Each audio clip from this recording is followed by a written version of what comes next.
ব্যবহৃত সিরিঞ্জ থেকে চিকিৎসার বর্জ্য, ধাপার জঞ্জালের স্তূপ থেকে তা একাধিক হাত ঘুরে ফের চলে যাচ্ছে ওষুধের দোকানগুলিতে।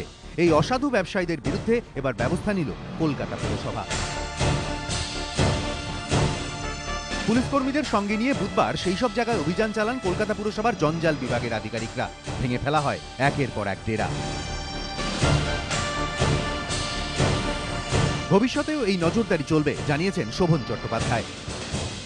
রিসাইকেল করলে আপাত দৃষ্টিতে দেখতে মনে হবে নতুন, কিন্তু জিনিসটি হয়তো যে জায়গায় ব্যবহার হয়েছে তা শারীরিকভাবে কোনো মানুষ ক্ষতিগ্রস্ত হতে পারে। জানবার পর আমরা ভেঙে দিয়েছি এবং সিরিয়াস অ্যাটিটিউড নিয়েই যেটা করছি।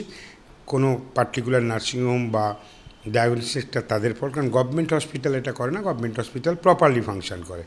এটাকে আমরা এইভাবে চলতে দিতে পারি না। প্রাণদায়ী চিকিৎসা সামগ্রী নিয়েও জালিয়াতির খবর দেখানো হয় এবিপি আনন্দের ঘণ্টাখানেক সঙ্গে সুমন অনুষ্ঠানে।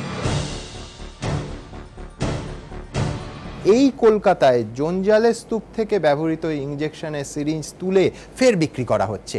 এক শ্রেণীর অসাধু ব্যবসায়ী ক্রমশ লাভবান হচ্ছেন আর সাধারণ মানুষ পড়ছেন চরম বিপদের মুখে।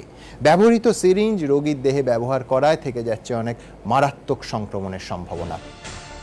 বেআইনি কারবারিদের ডেরাতে ঢুকে পড়েও এই জালিয়াতির ছবি তুলে এনেছিলাম আমরা। आप लोग यहाँ से साफ करके भेज देते हैं?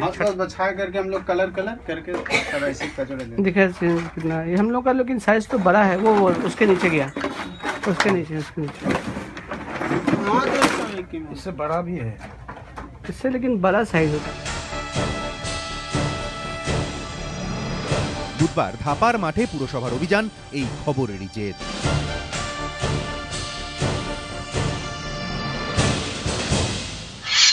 বিশ্ব স্বাস্থ্য সংস্থার রিপোর্ট বলছে ভারতে প্রতি বছর যত ইনজেকশন দেওয়া হয় তার ৬২.৯% অসুরক্ষিত।